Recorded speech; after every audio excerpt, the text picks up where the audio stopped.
भारतीय शास्त्रों और पुराणों में नारी को केवल एक व्यक्ति नहीं बल्कि शक्ति, सौभाग्य और संस्कार का जीवंत रूप माना गया है। कहीं वह दुर्गा बनकर असुरों का संहार करती है, कहीं सरस्वती बनकर ज्ञान का प्रकाश फैलाती है और कहीं लक्ष्मी बनकर गृह गृहस्थी में सुख, शांति और समृद्धि का वास कराती है। शिव पुराण में नारी को गृह लक्ष्मी कहा गया है, जबकि विष्णु पुराण के अनुसार कुछ स्त्रियां स्वयं महालक्ष्मी का अंश या अवतार होती हैं। ऐसी स्त्री जिस घर में जन्म लेती है या विवाह कर प्रवेश करती है, वहाँ केवल धन ही नहीं बल्कि सौभाग्य का चक्र स्वतः चलने लगता है। वह घर साधारण घर नहीं रहता, वह एक जीवंत मंदिर बन जाता है। परंतु अब ये सवाल उठता है कि महालक्ष्मी स्त्री कौन होती है? तो चलिए जानते हैं इस वीडियो में, तो अंत तक बने रहिएगा। और अगर ये वीडियो पसंद आता है तो लाइक, शेयर और सब्सक्राइब जरूर करिएगा। यह प्रश्न सरल लगता है पर इसका उत्तर अत्यंत गूढ़ है। महालक्ष्मी कोई विशेष आभूषण पहनने वाली या बड़े कुल में जन्मी स्त्री नहीं होती, वह अपने गुणों से पहचानी जाती है।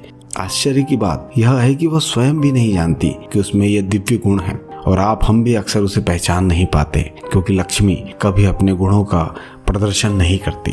शास्त्र कहते हैं कि ऐसी स्त्री के जीवन में कुछ विशेष संकेत स्वतः प्रकट हो जाते हैं। कहा जाता है कि महालक्ष्मी स्वरूप स्त्री के जीवन में स्थायी शत्रु नहीं होते। यदि कोई उससे द्वेष भी करता है तो कुछ समय बाद ही उसका हृदय परिवर्तन हो जाता है। कारण यह नहीं है कि वो कमजोर होती है, बल्कि इसलिए कि उसकी करुणा और संयम शत्रुता को भी पिघला देते हैं। उसके जीवन का दायरा सीमित होता है, वह दिखावे, ईर्ष्या और अनावश्यक प्रतिस्पर्धा से दूर रहती है। उसका यही गुण उसे जीवन भर आंतरिक शांति प्रदान करता है। शास्त्रों में कहा गया है कि जो स्त्री रात के अंतिम पहर लगभग 4 से 5 बजे के बीच स्वतः जाग जाती है, उसमें दिव्य चेतना प्रबल होती है। ऐसी स्त्री सूर्योदय से पहले ही उठकर स्नान, ध्यान और घर के कार्यों को आरंभ कर देती है। सूर्य के उदय होते होते उसका घर सुव्यवस्थित, स्वच्छ और शांत हो जाता है। यह केवल आदत नहीं बल्कि उसके भीतर की जागृत शक्ति का संकेत है। महालक्ष्मी स्वरूप स्त्री की सबसे बड़ी पहचान उसकी वाणी होती है। जो भी व्यक्ति उसके पास से जाता है वह उसे स्नेह और सम्मान से याद करता है। वह ऊंची आवाज में नहीं बोलती, उसकी बात सीधे हृदय तक पहुंचती है। कटु सत्य भी वह ऐसे कहती है जिससे सामने वाला आहत नहीं होता। यही कारण है कि लोग इसे भूल नहीं पाते और उसका व्यवहार मन पर छाप छोड़ देता है।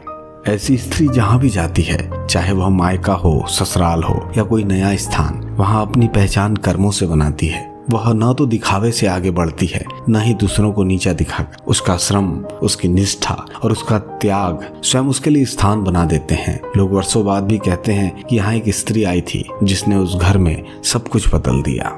और अब बात करते हैं सबसे विशेष लक्षण की। महालक्ष्मी स्वरूप स्त्री अपने पति को केवल जीवन साथी नहीं बल्कि ईश्वर का प्रतिरूप मानती है। यह अंधभक्ति नहीं बल्कि कर्तव्य, सम्मान और समर्पण का संतुलन होता है। वह पति की उन्नति में अपनी उन्नति देखती है, सास ससुर को माता पिता समान मानती है और घर की जिम्मेदारी को बोझ नहीं बल्कि सेवा का अवसर समझती है। वह अपने अधिकारों से अधिक कर्तव्यों पर ध्यान देती है और यही उसे महान बनाता है। इसलिए पुराने समय में गाँव के बुजुर्ग कहते थे, घर धन से नहीं स्त्री के संस्कार से चलता है। ज्योतिष शास्त्र कहता है कि जिस घर में भगवती स्वरूप स्त्री होती है वह घर आज भी मंदिर होता है। यहाँ देवता बिना बुलाए निवास करते हैं। और जहाँ स्त्री अपने कर्तव्य भूलकर चंडाल, कर्म, ईर्ष्या, कटुता, अहंकार में विलुप्त हो जाती है, वह घर धीरे धीरे नर्क बन जाता है, चाहे वहाँ कितना भी धन क्यों न हो। महालक्ष्मी कोई बाहर से आने वाली देवी नहीं है, वह स्त्री के भीतर जागृत होने वाली चेतना है। यदि नारी अपने संस्कार, संयम, करुणा और कर्तव्य को पहचान ले